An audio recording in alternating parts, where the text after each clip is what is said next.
13 বছর ধরে পুরমন্ত্রী ফিরহাদ বদলের হাওয়া তুলে নিয়ে চিকিৎসার জন্য বিদেশে গেলেন অভিষেক। আরজি করে ইস্যুতে মিছিল, যাদবপুরে কাশ্মীর মাঙ্গে আজাদি স্লোগান, গ্রেপ্তার হতে চলেছেন 15 জন। বন্যা পরিস্থিতি মোকাবিলায় বাংলাকে 468 কোটি টাকা দিল কেন্দ্র, ক্ষয়ক্ষতি দেখতে আসছে কেন্দ্রীয় দল।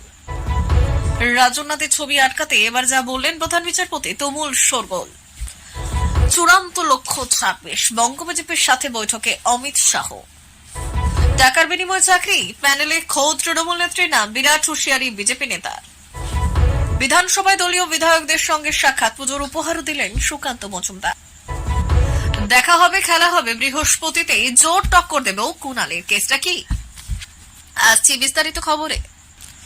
মমতা বন্দ্যোপাধ্যায় বাংলার সরকার গঠনের পর 2011 সালে পুরমন্ত্রী পদে শপথ নিয়েছিলেন ফিরহাদ হাকিম।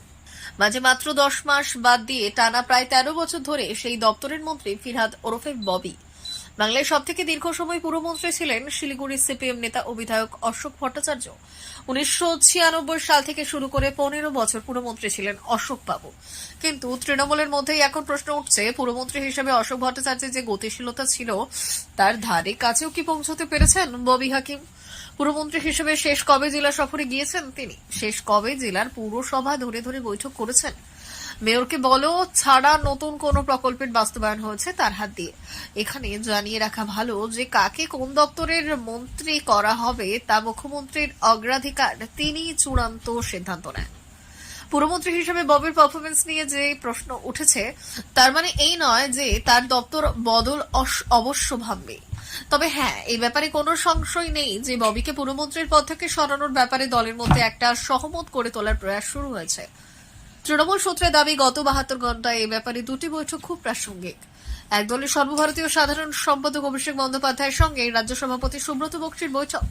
এই 2 শুক্রবার সন্ধে কালীঘাটে মমতা বন্দ্যোপাধ্যায়ের ও অভিষেক বন্দ্যোপাধ্যায়ের মধ্যে আলোচনা। তাৎপর্যপূর্ণ হল সেই পর্বে ফিরহাদ হাকিম, পার্থ চট্টোপাধ্যায় ও সুব্রত বক্সির নিজস্ব কোনো অবস্থান নেই, দিদির অবস্থানই তার অবস্থান। ফলে নতুন করে যে ঝড় উঠতে শুরু করেছে সেখানে বড় গাছতলায় একা দাঁড়িয়ে ফিরহাদ হাকিম, আর শেষ আশ্রয় বলতে দিদি। যাদবপুরে আরজিকর কাণ্ডের প্রতিবাদ মিছিলে কাশ্মীর মাঙ্গে আজাদি স্লোগান উঠতেই নড়ে চড়ে বসেছে কেন্দ্রীয় সরকার। রবিবার রাতে এই ঘটনাটি ঘটেছে, যার পরপরই কেন্দ্রীয় স্বরাষ্ট্র মন্ত্রক বিষয়টিকে গুরুত্ব দিয়ে তদন্তের নির্দেশ দেয়। ঘটনার প্রাথমিক রিপোর্ট দিল্লিতে পাঠিয়েছে কেন্দ্রীয় গোয়েন্দা সংস্থা। কলকাতা পুলিশের তরফে পাটুলি থানায় দেশদ্রোহিতার অভিযোগে এফআইআর দায়ের করা হয়েছে। আইন শৃঙ্খলা রক্ষাকারীদের বাহিনী বিষয়টি নিয়ে যথেষ্ট সক্রিয় এবং ঘটনা সম্পর্কে আরও তথ্য সংগ্রহের চেষ্টা চলছে। এর পাশাপাশি কেন্দ্রীয় গোয়েন্দা সংস্থাও তাদের তদন্ত চালিয়ে যাচ্ছে এবং পরবর্তীতে আরও বিস্তারিত রিপোর্ট দিল্লিতে পাঠানোর সম্ভাবনা রয়েছে। জম্মু ও কাশ্মীর প্রসঙ্গ।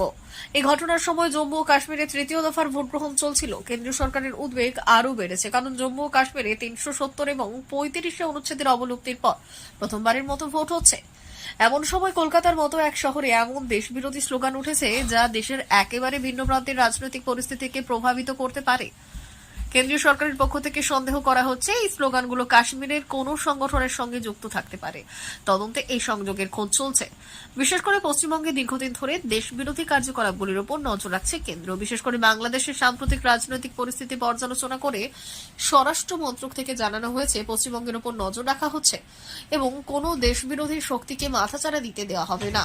নয়াদিল্লি পশ্চিমবঙ্গে আরও সতর্ক পদক্ষেপ নিতে প্রস্তুত, যাতে এই ধরনের স্লোগান বা কার্যকলাপ কোনো বড় রাজনৈতিক বা সামাজিক সমস্যা তৈরি করতে না পারে। কাশ্মীর মাঙ্গে আজাদি স্লোগান যাদবপুরে ওঠার পর পরিস্থিতি অত্যন্ত উত্তপ্ত হয়েছে। কেন্দ্রীয় সরকার থেকে শুরু করে গোয়েন্দা সংস্থা পর্যন্ত সকলে বিষয়টি নিয়ে তৎপর। দেশদ্রোহিতার অভিযোগ থেকে শুরু করে সম্ভাব্য ষড়যন্ত্রের সব দিকই খতিয়ে দেখা হচ্ছে। বাংলায় বেশ কয়েকটি জেলা বন্যা কবলিত। ত্রাণ ও আর্থিক সাহায্যের জন্য প্রধানমন্ত্রী নরেন্দ্র মোদীকে চিঠিও দিয়েছিলেন মুখ্যমন্ত্রী মমতা বন্দ্যোপাধ্যায়। যদিও এরপর বারবার তিনি বললেন অন্য রাজ্যকে দিলেও বাংলাকে বন্যা মোকাবিলায় অর্থ সাহায্যে বঞ্চনা করেছে কেন্দ্র। এই আবহে আজ যে 14টি রাজ্যকে বন্যা মোকাবিলায় অর্থ বরাদ্দ করার কথা জানানো হলো তাতে রয়েছে বাংলার নাম। বাংলার প্রাপ্তি 468 কোটি টাকা।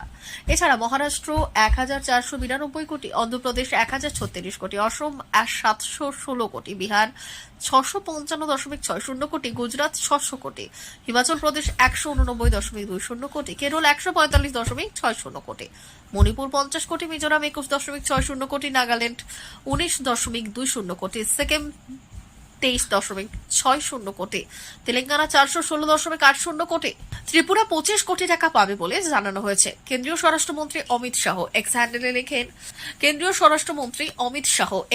লেখেন, প্রাকৃতিক বিপর্যয় মোকাবিলায় দুর্গতদের কষ্ট লাঘবের জন্য মোদী সরকার রাজ্যগুলির সঙ্গে কাঁধে কাঁধ মিলিয়ে কাজ করে থাকে, সে কারণে এই অর্থ বরাদ্দ করা হলো।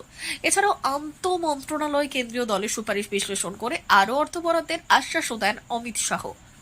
আরজিকর পরবর্তী রাজ্যের বর্তমান পরিস্থিতিতে রাজ্য বিজেপির পরবর্তী সাংগঠনিক কর্মসূচির রূপরেখা কি হবে তা ঠিক করতে কেন্দ্রীয় স্বরাষ্ট্রমন্ত্রী অমিত শাহ এবং জেপি নাড্ডার সঙ্গে বৈঠক করলেন রাজ্য বিজেপির সভাপতি সুকান্ত মজুমদার এবং বিধানসভার বিরোধী দলনেতা শুভেন্দু অধিকারী। প্রসঙ্গত, আরজিকর ইস্যুতে যাতে রাজনৈতিক রং না লাগে সেই কারণেই এতদিন কিছুটা কৌশলী অবস্থান নিয়ে চলছিল রাজ্য বিজেপি। সূত্রের খবর, এবার জনমানুষের ক্ষোভকে কিভাবে বিজেপির পক্ষে কাজে লাগানো যায় এবং সেই লক্ষ্যে কি কি রাজনৈতিক কর্মসূচি নেওয়া হবে তা নিয়েই মূলত আলোচনা হয়েছে বলে খবর। সূত্রের খবর, দুর্গাপুজো মিটলেই বড় কর্মসূচি নিয়ে ঝাঁপাতে চলেছে বঙ্গ বিজেপি। সূত্রের খবর, শাহ নাড্ডার সামনে আরজিকর পরবর্তী পরিস্থিতি নিয়ে বিস্তারিত রিপোর্ট তুলে ধরলেন সুকান্ত এবং শুভেন্দু। একই সঙ্গে দুর্গাপুজো উদ্বোধনে অমিত শাহের কর্মসূচি চূড়ান্ত করতেও এক প্রস্ত আলোচনা হয়েছে বলে সূত্রের খবর। টাকার বিনিময়ে চাকরির অভিযোগ এই রাজ্যে নতুন কিছু না, ইতিমধ্যেই বহু মামলার জল গড়িয়েছে কলকাতা হাইকোর্ট অবধি। শিক্ষক নিয়োগ দুর্নীতি থেকে শুরু করে পুরো নিয়োগ দুর্নীতি উদাহরণ রয়েছে একাধিক। এবার যেমন বীরভূমে অঙ্গনওয়াড়ি নিয়োগ প্যানেলের তালিকায় তৃণমূল নেত্রীর নাম দেখে বড় হুঁশিয়ারি দিলেন বিজেপি নেতারা।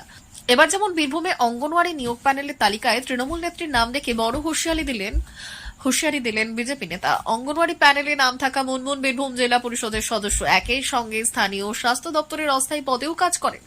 এবার তার নাম অঙ্গনওয়াড়ি নিয়োগ প্যানেলে জলজল করতে দেখে সুর ছড়িয়েছে গেরুয়া শিবির। এই বিষয়ে মুনমুন বললেন, সব দিক সামনে তিনি পড়াশোনা করেছেন, পড়াশোনার জোরেই চাকরি পেয়েছেন। তিনি বললেন, ঘরের কাজ দলের কাজ সবটার সামনে এই কাজ করবেন। ইতিমধ্যে এই ঘটনায় তদন্তের দাবি জানিয়েছেন বিজেপি। একই সঙ্গে হাইকোর্টের দ্বারস্থ হওয়ায় হুঁশিয়ারিও দেওয়া হয়েছে, তবে তৃণমূল নেত্রী সেই বিষয়টিকে বিশেষ পাত্তা দিতে নারাজ। মুনমুন বললেন, আপনাদের কি মনে হয় আমার কোনো যোগ্যতা নেই?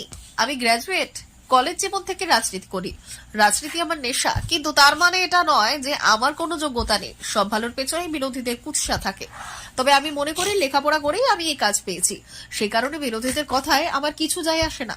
এদিকে বিজেপি নেতা ধ্রুব বললেন, অঙ্গনওয়াড়ির সব চাকরি তো তৃণমূল কংগ্রেসের লোকেরা পেয়েছে। আমি তো বহু গরিব মানুষের কথা বলেছিলাম, কাজটা পেলে তাদের সংসার টানতে সুবিধা হতো। তারা কেউ কাজ পায়নি, তৃণমূল টাকা নিয়ে সব নিজেদের লক্ষ্যে ঢুকিয়ে দিয়েছে। ওদের সংস্কৃতিটাই হলো এলোমেলো করে দিয়ে লুটে পুটে খায়। এখানেই না, তিনি আরো বললেন, প্যানেল বাতিলের দাবি জানিয়ে হাইকোর্টের দ্বারস্থ হব, একই সঙ্গে নির্দিষ্ট জায়গায় অভিযোগ জানাবো। বিধানসভায় গিয়ে দলীয় বিধায়কদের সঙ্গে সাক্ষাৎ করার পাশাপাশি পুজোর উপহারও দিলেন সুকান্ত মজুমদার। দলের সমস্ত বিধায়কদের জন্য পাজামা এবং পাঞ্জাবি মঙ্গলবার উপহার দিলেন বিজেপি রাজ্য সভাপতি তথা কেন্দ্রীয় মন্ত্রী সুকান্ত মজুমদার। পুজোর আগাম শুভেচ্ছা জানানোর পাশাপাশি পদ্ম বিধায়কদের সঙ্গে বৈঠকে বন্যা দুর্গতদের পাশে থাকার এদিন বার্তাও দিলেন সুকান্ত বলে বিজেপি সূত্রের খবর। বিধানসভায় বিজেপির সমস্ত বিধায়করা হাজির না থাকলেও যে সমস্ত বিধায়করা ছিলেন তাদের প্রত্যেকের হাতে এদিন সুকান্ত মজুমদারের তরফে পুজোর উপহার হিসেবে পাজামা পাঞ্জাবি তুলে দেওয়া হয়। সম্প্রতি বিরোধী দলনেতা শুভেন্দু অধিকারীর তরফেও বিধানসভায় বিজেপি বিধায়কদের পুজোর উপহার দেওয়া হয় বলে খবর। পূর্ব কর্মসূচি অনুযায়ী আজ অর্থাৎ মঙ্গলবার রাজ্য বিধানসভায় যান বিজেপির রাজ্য সভাপতি তথা কেন্দ্রীয় মন্ত্রী সুকান্ত মজুমদার। বিধানসভার গেটে সুকান্ত মজুমদারের কনভয় এসে পৌঁছতেই তাকে স্বাগত জানান বিধানসভার দলের মুখ্য সচেতক শঙ্কর ঘোষ সহ অন্যান্য বিজেপি বিধায়করা। বিধানসভার গেট থেকে পায়ে হেঁটে সোজা বিরোধী দলনেতা শুভেন্দু অধিকারীর ঘরে পৌঁছলেন সুকান্ত মজুমদার। যদিও শুভেন্দু অধিকারী কলকাতার বাইরে থাকায় সুকান্ত ও শুভেন্দু সাক্ষাৎ হয়নি এদিন। সুকান্ত মজুমদারকে গেরুয়া উত্তরীয় ও মিষ্টিমুখ করানো হয় পরিষদীয় দলের তরফে। বিধানসভা থেকে বেরিয়ে সংবাদ মাধ্যমের মুখোমুখি হয়ে তার বিধানসভায় আসা প্রসঙ্গে সুকান্ত মজুমদার বললেন, বিধায়কদের সঙ্গে পুজোর আগে সৌজন্য সাক্ষাৎ করতে এসেছিলাম। দুজনে একই দলের অংশ, তবুও মাঝে মধ্যে নানান ইস্যুতে বাকযুদ্ধ লেগেই থাকে দেব এবং কুণাল ঘোষের। সম্প্রতি অভিনেতার আসন্ন ছবি টেক্কা দিয়ে টুকটাক লেগেছিল। এই আবহে এবার আচমকাই একে অপরকে দেখে নেব, বুঝে নেব হুঁশিয়ারি দিলেন দুজনে। তৃণমূলের এই দুই নেতার অম্লমধুর সম্পর্কের বিষয়ে কম বেশি সকলেই জানেন। সমাজ মাধ্যমে প্রায় খোঁচা পাল্টা খোঁচা চলতেই থাকে, তবে একেবারে খুল্লা একে অপরকে দেখে নেওয়ার বুঝে নেওয়ার হুঁশিয়ারি দিয়েছেন দুজনে। স্বাভাবিকভাবেই তাই এটা নিয়ে শুরু হয়েছে জোর চর্চা। প্রিয় দর্শক, আমাদের চ্যানেলের নিয়মিত ভিডিও পেতে চ্যানেলটি সাবস্ক্রাইব করুন। ধন্যবাদ।